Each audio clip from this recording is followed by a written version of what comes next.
Good morning to each and everyone, especially to our instructor, Ma'am Silades Jennifer, and to my fellow students who are now watching to my video today. I'm here to tackle about the indoor vertical farming. Siguro, ang uban nato ani naka-familiar na what is vertical farming and maybe uban wa pa. So, nako karon para explain ako kung unsa ni about ang indoor vertical farming. You have there the introduction. Vertical farming is the practice of growing produce in vertically stacked layers. So from its words, vertical, so nakapataas ang iyang style of farming. Dili pareha sa atong traditional, which is horizontally stacked layers. So vertical farms come in different shapes and sizes, from simple two-level or wall-mounted systems to large warehouses, several stories tall.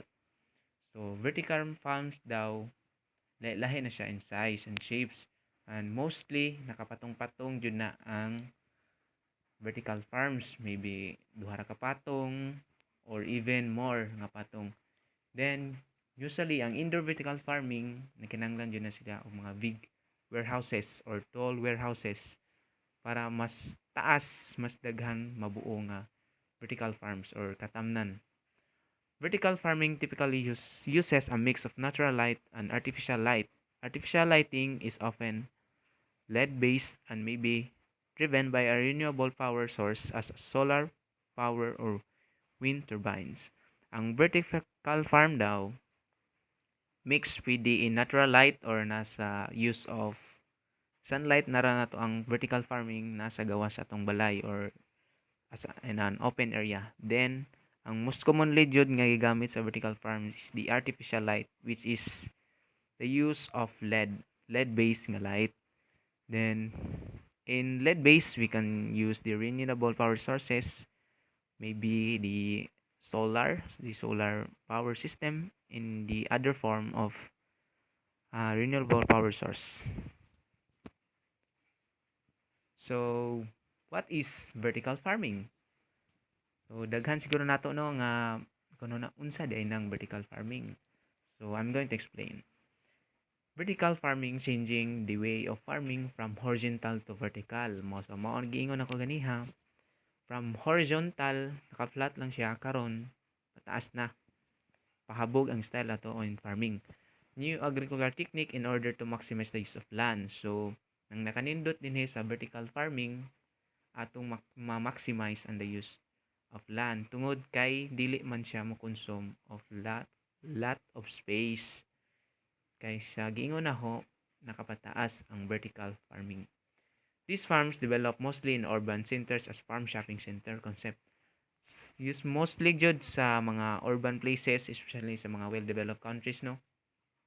Ang vertical farms is like mura na siya og mall or mga shopping center, which is kung time nating harvest, ang mga tao pwede lang dito mopili or na kay enclosed man siya, like enclosed nga facilities, pwede ang mga tao mag-pick lang dito, mura na siya shopping center.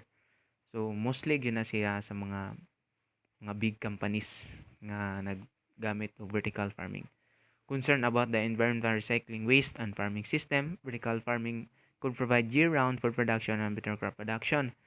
So ang vertical farm, ang mas nakanindot ni is we can produce better crop production in a year kay dili man ni siya dependent sa weather. Kay sa gingon panaho, ang weather condition within the indoor vertical farm is controlled. Then there is recycling of waste and farming system. So makasave jud dire sa ang mga waste magamit ra gyapon pabalik. So why we grow vertically? So mo na yung question, nganong magtanom mo ta nga vertically?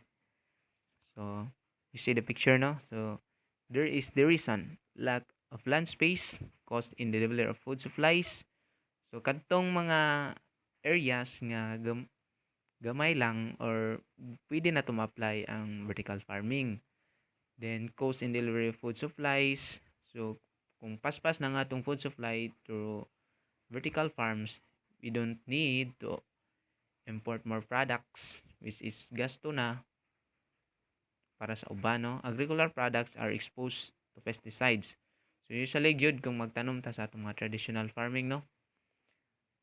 Labi na sa panahon karon nga daghan na kayog pest mo nang mapugos jud ang spray ang mga farmers og pesticides tungod kay para maprotektahan ang mga crops. So unlike dinhi sa vertical farm which is closed indoor and well sanitized, makontrol gyud ang mga pest, no? So if makontrol na to ang pest, ma-minimize na nato ang pag-use of mga insecticide, pesticides or other chemicals. Increase on your crop ground production, water containing pesticides and fertilizer waste are not controlled, no? So kung nata sa traditional, maglisod gyud tag control sa maong mga paggamit nato og mga chemicals. Protection from weather related problems, no? So dili na siya dependent sa weather ang mong pag vertical farming na to. So we go to next page. So sa atong growing population karon, maybe samot na sa mga coming generation, no, which is ang population gyud nagkadako, ang urbanization, availability of water, and for the food safety. There are money ang purpose gyud sa mga vertical farm, no, para natay sustainability of food and paspas ang atong production within a year bisan pa magmaot ang panahon. So extremely efficient farming, high yield, no, efficient use of space, na introduction in water base, dinhi pod sa vertical farm atong makonserve atong water. Then dili pod ugkas ang water dinhi sa vertical farm kay nag-cycle lang gyud ang tubig. No pesticides. Kung why pesticides? So no pollution. So there are the types of vertical farms. We have the hydroponics, the aeroponics, and the aquaponic. So we have the hydroponic first. Hydroponics involves growing plants in nutrient solutions that are free soil. So the plant roots are submerged into the nutrient solution, which is frequently monitored and circulated to ensure that the correct chemical compositions is maintained. So as we see in the picture, we have the water pump, the overflow drain, and use of the electricity power. No? So dinhi gibutang that are free soil. So nakita ninyo nga narang gyud siya based para mastan ang plant. Din ang ubos ani is purely water na gyud. So that the correct chemical precision is maintained. So dinhi sa vertical farm, ang chemical position, ang composition is gibantayan yun na or na-maintain yun na tungod kay there's a monitoring about the what is the condition of plant and other pang kailangan jud sa plant which is technically gibantayan sa mga experts, no. So dinhi makita na to ang simple lang ni siya ang hydroponic, no. Iyang sa mga idea hydroponics, so pwede pa na siya ipatong-patong na to guys, no. So mo na siya ang hydroponics example. We are going to next to aeroponics. So the National Aeronautical and Space Administration NASA is responsible for developing this innovative indoor growing technique. In 1990s, NASA was interested in finding efficient ways to grow plants in space, growing plants in air or moist environment with no soil and very little water. So mamaora pod siya sa hydroponics. Nakalay lang niya is mist lang ang iyang pag-spray ang iyang water or maybe in spray. So dagi po yung water pump, nag-cycle lang gyapon ng tubig with the use of the water pump, no. Then no soil and very little water. So naka-save jud ang tubig, maka-save jud ang din sa aeroponics ang water. Then without soil mas nakanindot na without soil. Then ang nagpasiugda jud ani ang NASA tungod kay they are predicting what if udong sila og space like Mars, no, nga way mga fertile nga soil adto nga dapita. So this has been created the aeroponics, which is no soil and very little water. And the last one, the third one, which is the aquaponic. An aquaponic system takes the hydroponic system one step further, combining plants and fish into the same ecosystem. So, ang hydroponic and aquaponic, ang kalahi lang yun niya is we have the fishes or the fish tank. Fish are grown in indoor ponds producing nutrient-rich waste that is used as a feed source for the plants in the vertical farm. The plants in turn filter, purify the wastewater which is recycled to the fish ponds. So, nakita na to sa diagram or the picture sa kilid. Nag-cycle yun ang pattern sa maong tubig from fish tank, ang iyang mga dirt sa mga fishes which is source of nutrients mudong na siya sa growing bed which is mga nutrients adto i-absorb to siya sa roots growing to the plants, no? So mo balik na po na siya, hinluon na po na pabalik dito using the pump to the fish tank. So makita na to nga there is a cycle and ma-conserve gihapon na to ang water. So in vertical farming, or we have called the CEA, Controlled Environment Agriculture. So dinhi sa vertical farm, kontrolado gyud ang tanan. So from temperature, air nutrient solution, root zone, leaf, from humidity, CO2 level, the light, nutrient concentration, nutrient pH. So nutrient pH kay dili naman ta mag-base sa soil pH kay without using man ta og soil, no? So nutrient lang gyud ang pH atong giwan. Then pest, ato na gyud makontrol ang pest dinhi sa vertical farming tungod kay sa close siya, then maintain pod ang iyang environment unprotected. So we have the picture here from the aero farms, no? Example na siya sa LED lighting mo ni ang naka-stack na siya in form, no? From the LED lighting, so ang LED nasa ibabaw, tapos sa vegetable, the leafy greens. So ano pa na aeroponic mist, saging na ko na mga mist nang siya diha. Din the cloth medium may nagamit nila diha siya. Din the solution chamber which is kinanglan jud para sa aeroponics. So that is the example, no, from aero farms. And here's the close picture, no. We have the large banks fluorescent lamps provide the spectrum light na si floating bed. So dinhi para mabuhi gyud ang mga plants, kailangan jud na og light, no. Gamit nang sila ganyan yung fluorescent lamp para na spectrum, no. Ikan na siya sa Peter Gray Harvest Public Media. So ato makita nga ang tanom is growing healthy bisan wala pa og sunlight. So there are the difference, no, antong makita ang sa tulo ka types, the hydroponics, aeroponics, and aquaponics. So they have also the, no, similarities, no, atong makita kay less water ang mga less water gyud ang makuha nila nga tubig, no. From hydroponics, plants root are submerged into a solution. From aeroponics, nutrient mist is sprayed. So ang mist naka-sprayed lang into plants dangling roots. Aquaponics, fish in indoor ponds, no, lahi ra gyud ang aquaponics sa duha, no, kay nanay part nga nanay fishes waste into water feeding plants by hydroponics. Then sa minta og sa water pod ang hydroponics we have 70% less water. Then so sa conventional farms na, so then sa aeroponics we have 90%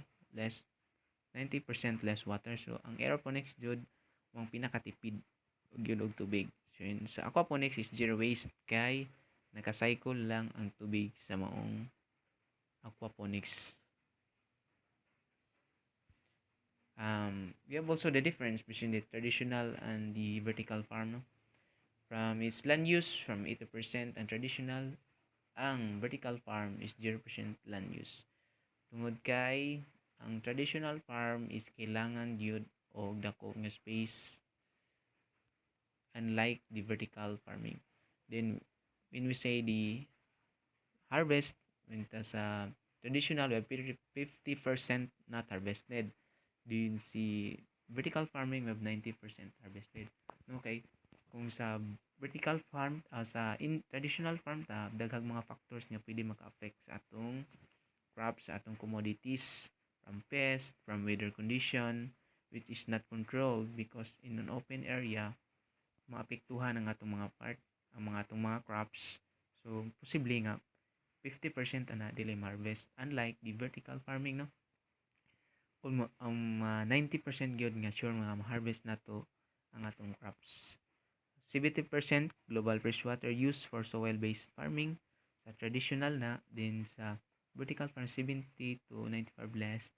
So binali gyud no kung sa arita sa traditional globally dako gyud ma-consume nga freshwater, like the vertical farming which is less gyud nga ma-consume nga water, no. Is very helpful gyud labi na karon nga atong watershed nakagamay na gyud, naka-depleted na nga atong watershed. So from the food miles, no, then sa traditional kilang yun og mga kung less ang atong production mo na kailangan gyud ta mga import from other countries, unlike kung nagkagama na ta og vertical farming o locally na gyud nato ma-produce ang atong mga crops. Kay sa giingon panaho ang vertical farming kung ma-establish na nato locally, paspas ang atong production, no need to import from other countries, especially kung maayo gyud pag-manage ang atong vertical farming. So dili pud tanan nga crops pwede na to ingon vertically, pero maybe in more years madungangan siguro ng mga crops nga mga pwede ma-produce in vertical farm, no, pero mo-undergo pa na ang mga different process and research. So here we go, we have the crop selection. Ato makita rin strawberries, herbs, heirloom tomatoes, bell peppers, mo siya nga pwede na to i-grow in vertically. So spinach, eggplant, collard, so dili na ko i-mention tanan, no, makita lang ito sa video. And mostly lang yun na to makita in vertical farming is mostly mga leafy nga vegetables. So dugang pa niya na dugang pa jud niya na nga ang vertical farming dili lang mag-limit sa mga leafy vegetables, no. Pwede pa ta mag-grow di ang mga other nga mga vegetables. So unsay impact ani sa atong environment? So from the water, 70% of freshwater supply goes to agriculture, 70% of contamination comes from agriculture. So sagad jud ang atong tubig madungog sa agriculture, dini mo na sa vertical farming, no, mo ni ang gipangitan lang solusyon nga ma-conserve jud ang mga fresh water. Kay when watershed waterflow is depleted, wetlands dry up, isolated sources of water, salinity levels in estuaries rise, and slow of the other ecological difficulties arise. So no, kung maka-depleted na daw ang atong watershed, maglisod na gyud ta og kuha og tubig, wetlands dry up, labi na sa panahon karon nga init na kayo. So mo na nga mang tubig magnihit na jud, din ang salinity levels and just rise, mo na ang daghang mga species nga ma-affected possibly. Inland, 25% of the world land is now highly degraded with soil erosion, water degradation, and biodiversity loss. So sa sige na tog farming, kanang mga yuta na anod na naka-eroded na. So dinhi sa vertical farm, instead of clearing fresh land or more traditional regional farms, vertical farm involves stacking new farms on top of each other. Mo na nga gisolusyonan gyud na sa mong vertical farm nga instead of maggamit og yuta, gilimitahan na dire sa maong vertical farm, no, kay gamit na siya maybe mga other nga medium na gigamit sa maong vertical farm. So naka-horizontal na pa siya type, no, no erosion na gyud nga mahitabo, no. So in chemical insecticide and nutrient rich runoff mo, no, ang chemical nga mga chemical residues maano dito sa mga tubig, mo na mga kaapekto sa mga ecosystem. which is dangerous yun sa health sa itong human, no? Mo na solusyonan, chemical solution, vertical farming prevents runoff by using yearly closed system irrigation, especially aquaponics and more direct fertilizing techniques. This stops spread of eventual problems caused by irrigatory runoff. So diri sa vertical farm, which is controlled irrigation, so dili na gyud ang mga waste sa itong mga chemicals, dili na mo dong pa sa layo nga lugar. So kontrolado na diri sa vertical farms. Mo di na kanindot sa mga vertical farms, producers can nearly entirely control the environment within the farm. And the social issues, no, we have the harvest loss caused by droughts, especially sa mga traditional yun nga daghan yung mga factors nga maka-affect. Then mo na cost nga low naton production, poverty, mosun ng poverty, which is a major contributor to hunger, yet hunger is also a contributor to poverty. Solution diha is nakita na to is vertical farming yun ang solution na.